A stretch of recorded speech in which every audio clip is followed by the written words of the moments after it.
Trump. Kim probably wants an agreement like the Iran nuclear deals, and Trump sent a message last week that that's not going to happen. He doesn't cut deals like that. To address the violence in Gaza, UN Ambassador Nikki Haley casting all the blame on Hamas. Make no mistake, Hamas is pleased with the results from yesterday.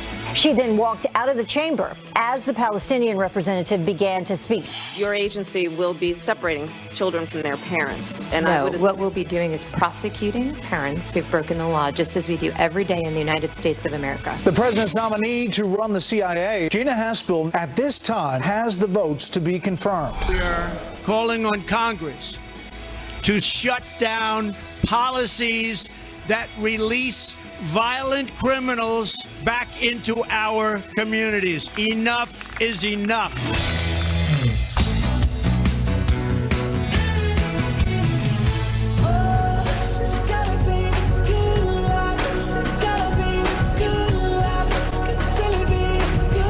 I love the way we start with optimistic music. You know, we could use Black Sabbath, it kind of depresses me, but I like the way we have upbeat music. Why would we do that, Brian? This is an uplifting, positive show. You're right. I'm just saying, maybe it's just backing up the Brian makes a good point. Just turn off the lights. Go back to bed. No reason to get really. Take your clothes off. Go back to bed. Back to bed. Right. Okay, you know what? Let's start again. Okay. We're going to start with the music, and we're going to have a happy day. Okay. And Mark, roll it.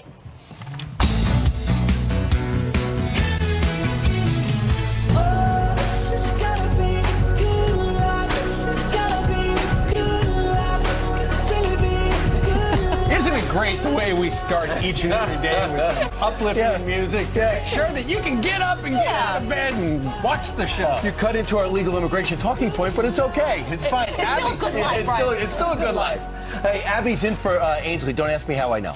Yeah, she's over covering the royal wedding this week. She is. They're already filming on the streets of London, and you'll see those reports starting tomorrow. What a fun assignment. But I'll be with you guys the rest of the week. I hope that's okay. But the father of the bride not going. Well, Doesn't look that's like the it. latest report. Right. The brother stressed him out. Got sick. Oh, it's a real soap opera. It's a saga. We'll bring you all those details. That's later why on we the have show. dispatched our best team over there. In the meantime, we start with a Fox News alert. Despite threats from North Korea, the summit is still apparently on at this hour. All right, here we go. The White House says nothing has changed after the rogue regime claimed they would not participate in, get this, a one-sided discussion to give up their nukes. When was that even brought up? Griff Jenkins is live for us in Washington, D.C. with the breaking details. Griff, what are you hearing? Good morning, guys. Are they negotiating, or is this a real threat to scrap the summit? Overnight, North Korea's vice foreign minister issuing a statement through state-run media saying, if the U.S. is trying to drive us into a corner to force our unilateral nuclear abandonment, we will no longer be interested in such dialogue and cannot but reconsider our proceeding to the DPRK U.S. summit. This after the North canceled a key meeting with South Korea and threatened withdrawal over what they called provocative military ruckus as the U.S. and South Korea maintain military drills dubbed Max Thunder, which the Pentagon calls routine annual training, in the State Department warning against getting ahead of ourselves here. I would not get ahead of ourselves here. Let's not get ahead of ourselves. This news just came out. We need to verify it, get additional information on that, but we're going forward and planning our meetings next month. But the developments drew immediate criticism from former CIA Director John Brennan, who accused the president of being enamored with a fire-aim-ready policymaking process that is fraught with pitfalls as well as potential disasters. So here's where we are, guys. Talks still set for June 12th. The White House says they'll continue preparations unless they hear differently directly from North Korea. A prediction here this morning. Stay tuned to Twitter. We may learn more directly from the president. As we always do. All right, Griff, thank you very much. Griff. You got to figure that Kim Jong-un, his people are saying, look, before this summit, when all the wheeling and dealing is supposed to happen, you've already given away so much. You stopped the missile tests. You're dismantling your nuke facilities. You gave away the hostages. It looks like Trump's winning. You got to do something to make it look like you're still a player. And so what does he do? Hey, we're still negotiating, okay? We haven't given away the store. He wants to flex his muscles. You're exactly right, Steve. Look, he may be evil, he may be irrational, but Brian, he's not stupid. And ultimately, Kim Jong-un is about Kim Jong-un. What we've heard, though, repeatedly from the president is he's not backing down. He's going to work with our allies, with South Korea. He says if they're going to come to the negotiating table and they're not going to follow through on things they're promising, we're going to walk away from this thing. We I would know more about why they're doing this if I knew for sure why they even got to this point where they made the offer to the president about a one-on-one summit. The president quickly says yes, and after that, it's been smooth sailing, much to the chagrin of all the president's critics. However, their attack personally on John Bolton via 2003, you must almost the same adjectives again. Their decision to criticize our war games when they never, military exercises, which have been on the books for over a year, and they never asked us not to do it. And then the fact is, they're saying if you're just going to talk about denuclearizing and sanctions, it's not enough. I just go back to the meeting in China last week. What did they discuss? And does China know what we probably know? And that is, if you begin to relax the sanctions between North and South, there will be no more North. Well, I think, and if there's no more North, China's not going to be happy with the peninsula. Because what does China care most about is the power in that region. You're exactly right. China's the most important player, continues to be when it comes to North Korea. But, they're pulling this stuff out of thin air. None of these were problems until yesterday, probably because Kim Jong-un's got to feel like he's still got some skin in the game. We're going to talk to White House Press Secretary Sarah Sanders live at 7:30 this morning about that. All right. Well, yesterday, if you were watching, the president attended the 37th Annual National Peace Officers Memorial, honoring law enforcement that have lost their lives in the line of duty. And he took that opportunity to double down on our borders and securing our borders, protecting this country, and talking about MS-13 and taking back control of our streets. Here's a bit of what he said. Calling on Congress to secure our borders, support our border agents, stop sanctuary cities, and shut down policies that release violent criminals back into our communities. We don't want it any longer. We've had it. Enough is enough. Recently, MS-13 gang members called for the assassination of New York City police officers so the gang could, quote, take back the streets. We are the ones who are taking back the streets. So the president was able to link, he was adversely moved by those who lost their lives in law enforcement on that day. And you saw him being moved by when the officers came up and talked about those lost in the battle, those who've been wounded. And he linked it up to MS-13. And what we've noticed over the last few years is that it seems like the war on terror is with our cops because the attacks are happening here. And guess what else is happening? An attack on law enforcement, while we're also asking them to stop MS-13 and gangs at our border. However, I also think it was important to point out that the president sat down with Paul Ryan during the day and said, legislatively, you got to get something done. He goes, and there's at least 3 Republicans, and they think they can get more, who are pushing for a DACA fix, along with some type of other immigration reform before this Congress is through, which is reasonable because Republicans could very well lose power in 6 months. Well, you got to keep in mind, while the president can do certain things with the administration, it's ultimately Congress that changes the laws. Now, we did hear from the Attorney General of the United States, Jeff Sessions, about 2 weeks ago, and he said that going forward, at the suggestion of the president and the administration, that illegals would be prosecuted who come into the country, including those who were caught trying to bring in children. And then also yesterday, in front of the Senate Homeland Security Committee, DHS Secretary Kristen Nielsen was there, and she got into some back and forth with the senator from California regarding the fact that how could the United States of America heartlessly rip children out of the arms of their mothers? This is some of the back and forth. Your agency will be separating children from their parents. And I would what we'll be doing is prosecuting parents who've broken the law, just as we do every day in the United States of America. I can appreciate that. But if that parent has a 4-year-old child, what do you plan on doing with that child? The child under law goes to HHS for care and custody. They will be separated from their parent. Just like we do in the United States every day. So Kirsten Nielsen, every day. Yeah, she kept saying, of course it's emotional. These are heartbreaking stories, but ultimately this is about following the law. And if you care so much about the families and the emotional side, what about the families that have lost someone that they love because of illegal immigrants and criminals that are in this country? And she mentioned Kate Steinle. As an example of one of many. So she was on Laura Ingalls' show last night, and here's what she said about that. It is a law, as you know. And, I had an exchange last week with a different senator that tried to cut me off and said, well, I know this is your philosophy. And I said, ma'am, it's not a philosophy, it's the law. If you enter our country illegally, we will refer you for prosecution. We will prosecute you. But as you know, for every sob story, we have 73% border assault increase.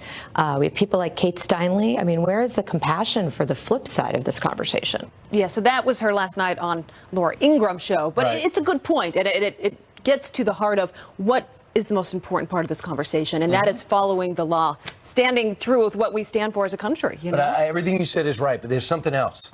A signal to people in Nicaragua, Ecuador,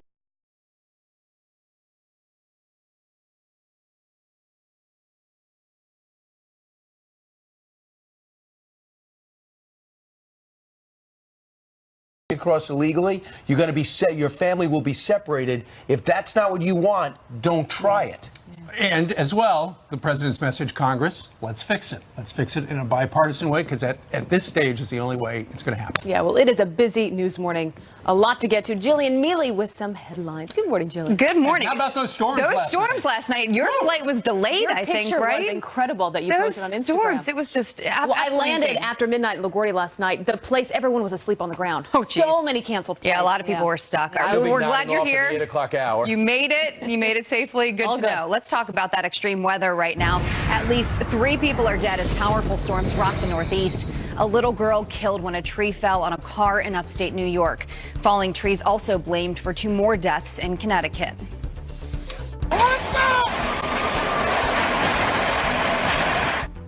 Strong winds sending metal beams flying off of a roof in New York City, and thousands of people cramming into New York City's Grand Central Station when the storm temporarily stopped trains.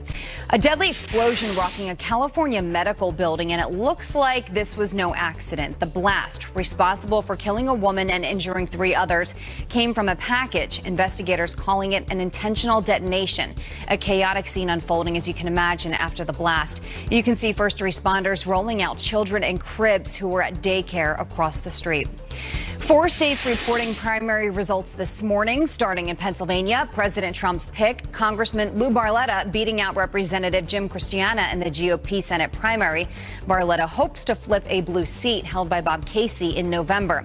In Nebraska, another Trump pick, Republican Senator Deb Fischer, will face Democrat Jane Raybould in November's Senate race. 2 gubernatorial races of note in Idaho, Republican Brad Little will face off against Democrat Paulette Jordan, and in Oregon, Republican Newt Bueller will go up against incumbent Kate Brown. Let's look at your headlines. I'll send it back to you. A lot going on. Yep. Going on. Thank you, you very Jillian. All right, I hope we get it all in. Next up, sanctuary backlash spreading across California. Today, those lawmakers are bringing their message to the White House. One of them joins us next. Plus, this is the craziest video. A 3-year-old boy, screen right, steals the spotlight during his mom's wedding proposal. What's he doing? I think you know. You guys. Oh my God, he's peeing. Are you serious?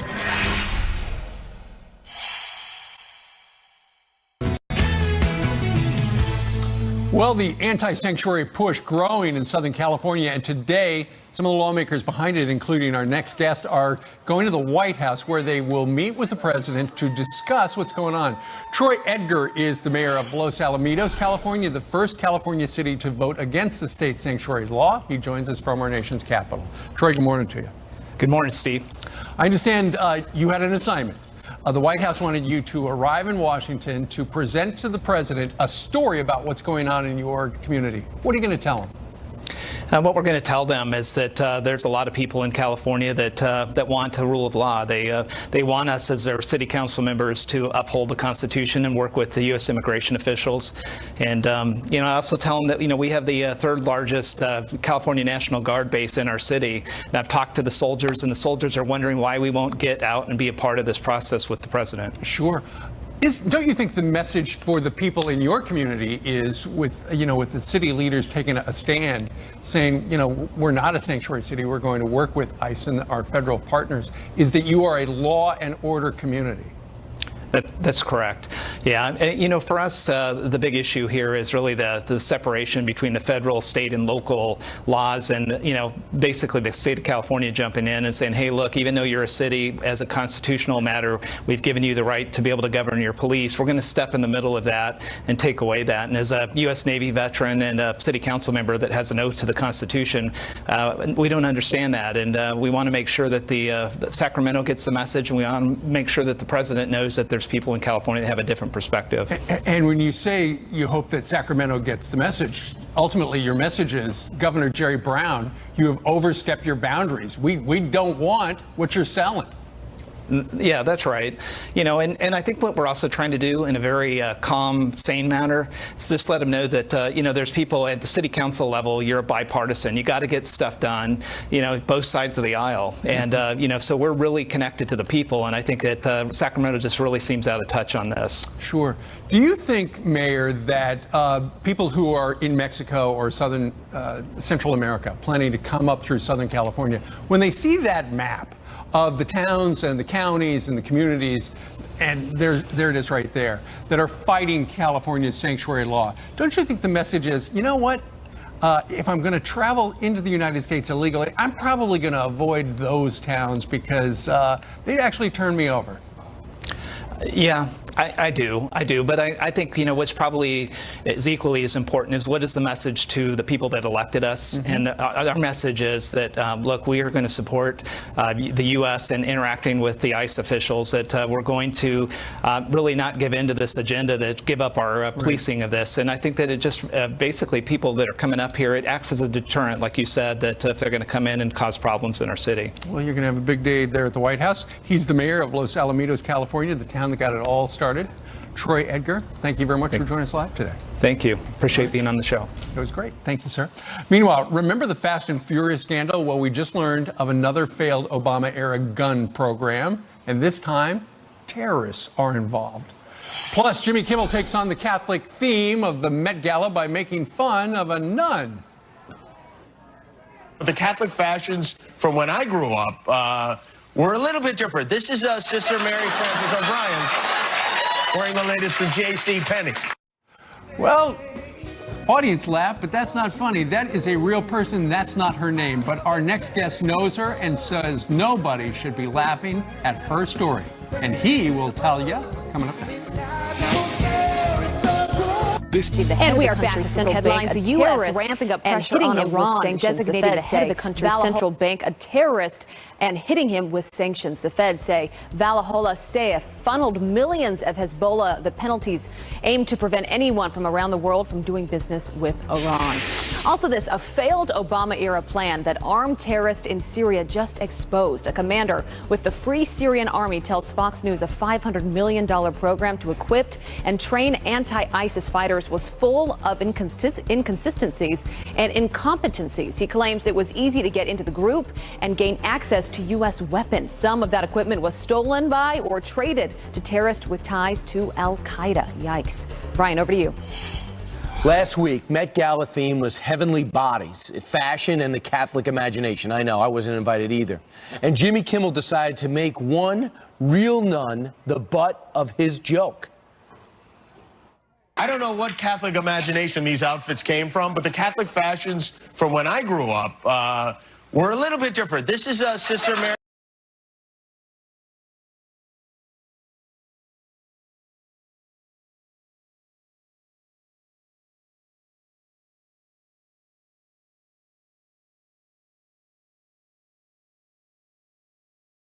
He writes, it was once understood that a gentleman never holds up a woman's looks to ridicule.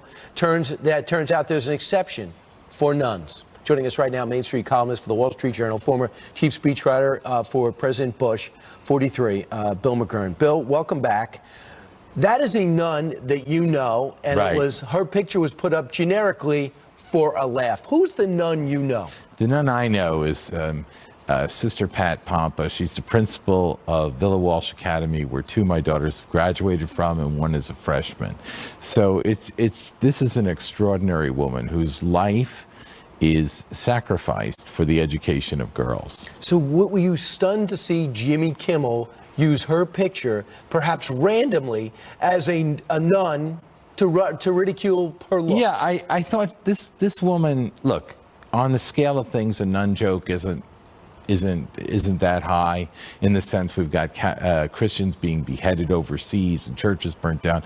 This isn't such a big deal. It's not about hating on Jimmy Kimmel, but this woman has put the needs of others at the center of her life and has lived this rich, full life and keeps the school going. She just deserves more than to be the laugh line of late night TV. What has been the feeling among the parents who send their kids to that school, or among the graduates who know her? Yeah, I mean, in some ways, look, again, it's not about hating on Jimmy Kimmel. I don't think he intended any harm. And in some ways, it may be this is a way to bring her story out in the public. You know, if he hadn't done that, I wouldn't have written the column. And I'm hearing from a lot of people, some that know Sister Pat and some that know the Sister Pats in their own lives. These people that have, you know, sacrificed everything to put the needs of others before their own. So what has been her reaction? Does she even know who Jimmy Kimmel is? I'm not sure. I'm not sure she knows. I'm sure she doesn't give it a moment's thought. She's just too busy. And, you know, she just proves that the school, you know, it is based on discipline, which comes from the, you know, the Latin to instruct or so forth. And it's really built on love. And I think that's what the people who know Sister Pat know, that this is an enterprise of love. And love is not Hallmark. Love is being there for the girl that gets pregnant, for the girl that has a drug problem, the girl who lost her mom to cancer. That's what love is. And that's the promise that Sister makes to these girls. I can't protect you from all of life's trials and tribulations, but you will never hurt alone. So you wrote this column, and the response has been overwhelming, because in the hashtag #MeToo movement, should we really be ridiculing somebody about how they look? Right. Look, again, it's a little joke, but there is a rich life and a human being behind this, and a human being who's done extraordinary things. I mean, she was held up because she's not fashionable. Her clothing, you know, is sort of dismissed as a line from JCPenney's, but her clothing is a statement that I have more higher priorities than the world and fashion and so forth. You know, it's about the denial of self to serve others. And there are generations of women that have benefited. I mean, we drop our kids off as girls to Sister Pat, you know, unsure, unformed. And 4 years later, they walk out strong, confident women. And to see her mocked bothered you? Yeah, it bothered me. Again, it's on the scale of things, I wasn't outraged, but I just think this life, and there are thousands of Sister Pats across this country, it just deserves better. It deserves a little more respect, and for people to know, you know, behind this caricature is an incredibly strong woman. You know, Governor Christie's kids went to the same school, and he tweeted out suggesting that Jimmy Kimmel have her on to, you know, share with the audience what a life of sacrifice means and the joys that come from it. That would be great. It's a real person, not a generic picture, even though it was used that way. Bill McGurn, Wall Street Journal, thanks so much. Thanks, Brian. In a day where we were always talking about politics, now we're talking about nuns. Thank you. All right, straight ahead. John Brennan said the dirty Trump dossier was not a factor in the Russian probe, but that's not what two of his colleagues are saying now. Alan Dershowitz live. Plus, he wants to be Georgia's next governor, and he's offering illegals a ride on his bus. But it's a one-way trip. We have our bus tour ready to go, but it's not going to be one of those pansy political bus tours. We've got the deportation bus. But there's more where that came from. He's been on our show before. We'll explain. But first, happy birthday to Janet Jackson. She's 52 and a better dancer than me.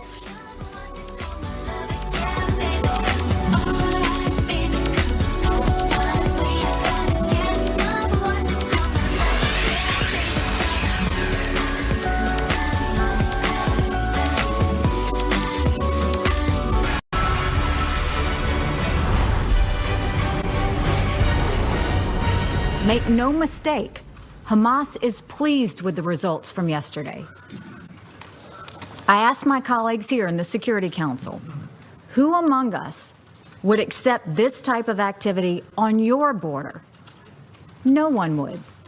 No country in this chamber would act with more restraint than Israel has. In fact, the records of several countries here today suggest they would be much less restrained. Those who suggest that the Gaza violence has anything to do with the location of the American embassy are sorely mistaken. Rather, the violence comes from those who reject the existence of the State of Israel in any location. They've got the United States ambassador to the United Nations, Nikki Haley, yesterday at an emergency session of the Security Council called for by the country of Kuwait after 60 Palestinians were killed the day before in that standoff between Gaza and Israel. Alan Dershowitz was actually in Gaza last week. He also met with Benjamin Netanyahu the last couple of days, and he joins us live from Tel Aviv. Professor, thank you very much for joining us. You know, Israel has been painted by the media as have been the aggressor in this. Well, that's the Hamas tactic. It's called the dead baby strategy. You use children and women, you deliberately put them on the front lines, you make it impossible for Israel to defend itself without occasionally killing a woman or a child or an elderly person. And every time Israel accidentally kills somebody like that, Israelis grieve, Israel loses, Hamas cheers and celebrates because that's exactly what they want. They want the media to show the body count. They want the media to show the dead baby, even though Israel tried everything in its power to avoid civilian casualties. Ambassador Haley was absolutely correct when she said that every one of those deaths is attributable to Hamas and that every country in the Western world would have done exactly the same. Look, I was down there in Gaza.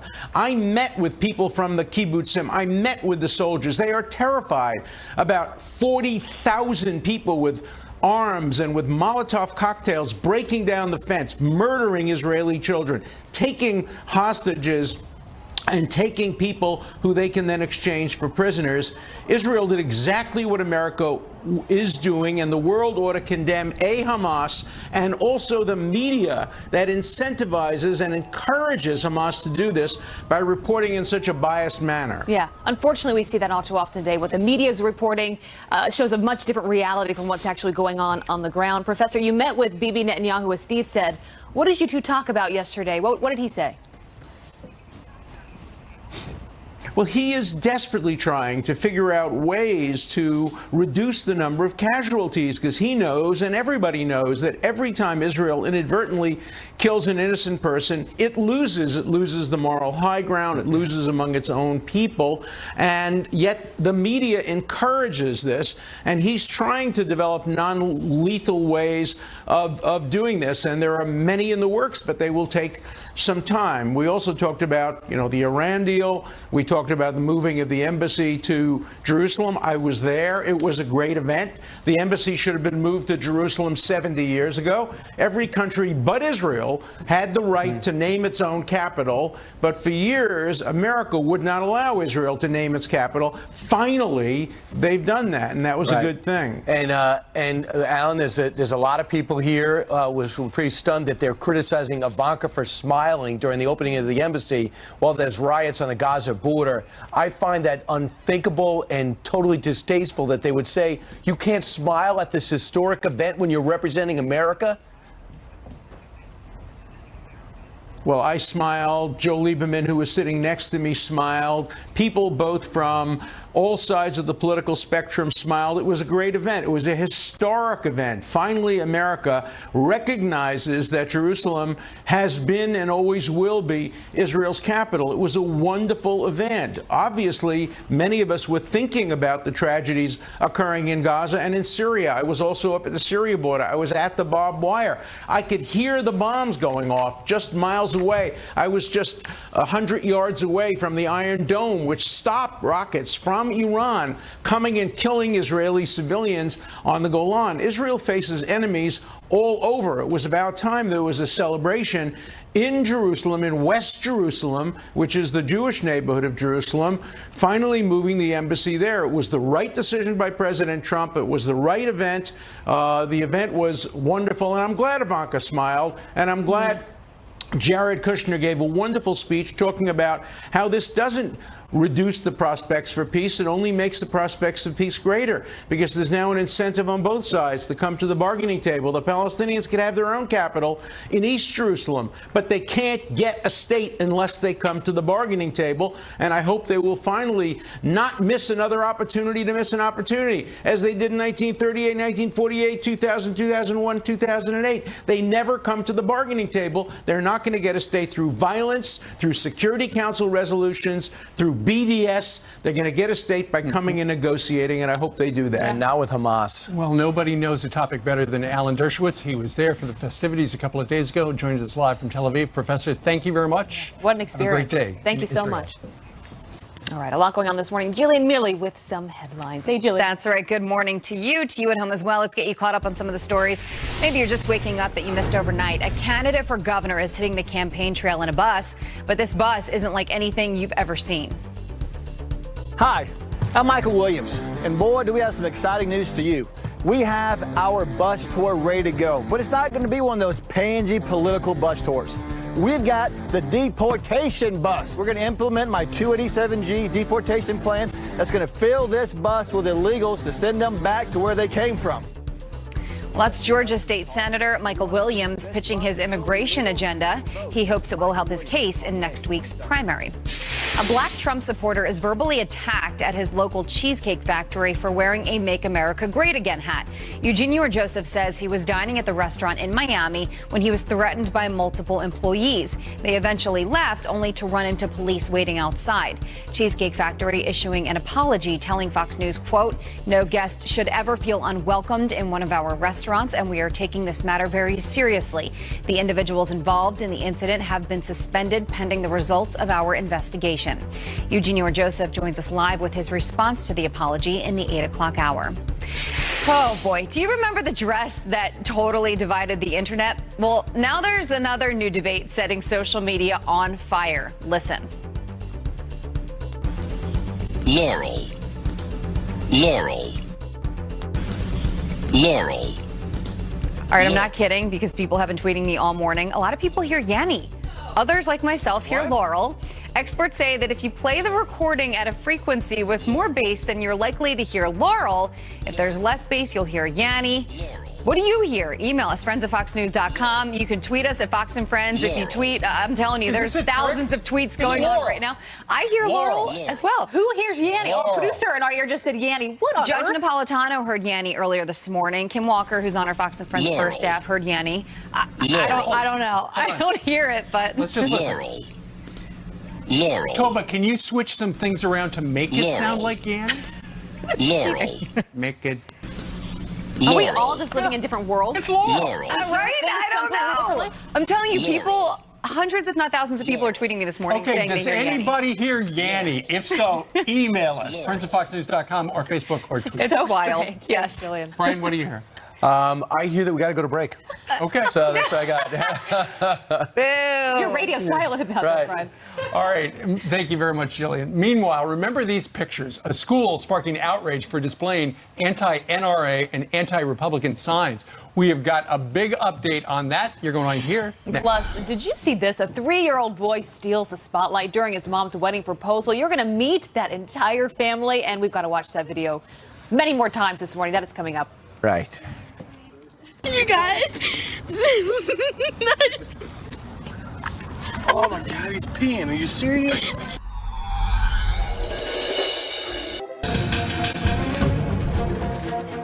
Welcome back. So a public school in Philadelphia sparking outrage for displaying anti-NRA and anti-GOP signs. The signs were covered up for elections yesterday, but our next guest says the signs must come down, and so does the Republican Party of Pennsylvania. Joining us now is Erin Elmore, a former Trump campaign surrogate and an NRA member. She planned to send her son to this school, but has since decided against that. Welcome back to the show. Thank you for having me. So you came on a few weeks ago. Just remind our audience about what's going on here and why this is such a problem for you. Well, I was walking past the local public school in my town and where I pay taxes and where my son would go to kindergarten next year. And I saw these signs that said anti-NRA and anti-GOP messages. This is a public school. These children are as young as 5. How do they know what the GOP or the NRA is? Who's putting up these signs then? Allegedly some of the students, but I think they were forced to do so. And no matter how you come out on this politically, Philadelphia has something like a 70% high school graduation rate. That's 10% below the national average. These kids need to learn how to read. They need to learn math. Right. They need to learn science. Also, why are we indoctrinating our children? They shouldn't have hatred in their hearts. They should have love for everyone, no matter what political party you belong to. So now the GOP, the Republican Party of Pennsylvania, they're getting involved. And here's what they say about what's going on at the school. They say your handbook specifically states that school property and school time may not be used for political purposes. We request the school district immediately remove those signs. So that's sort of the latest update in what's going on. How is the school, you think, going to respond? Hopefully they will follow that edict and take the signs down. And look, I have a lot of friends that send their kids to school here, and they're saying things to me like, now my children are unsafe because the school is getting death threats and you're bringing this to the forefront. And what I say is, of course, I'm sorry. I want all of our children to be safe. I love my friends and I love their children. But this is a message to the teachers. 5, 6, 7, 8-year-olds shouldn't be addressing adult issues like political parties and the NRA. These are adult issues, and you have to realize if you're going to take on adult issues, you're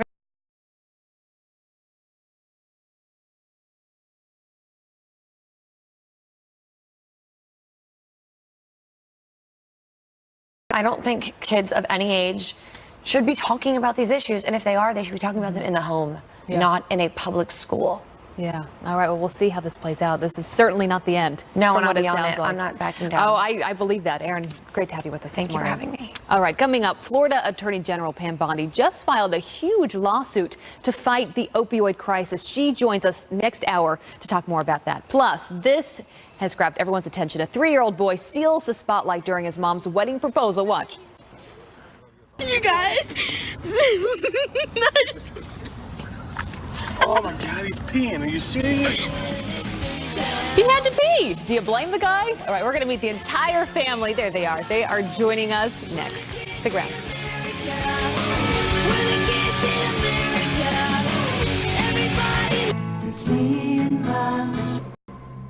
I'm gonna be outside. What are you doing? Are you serious? Are you serious? I love you with all my heart. I want you to wear the ring. Oh my God.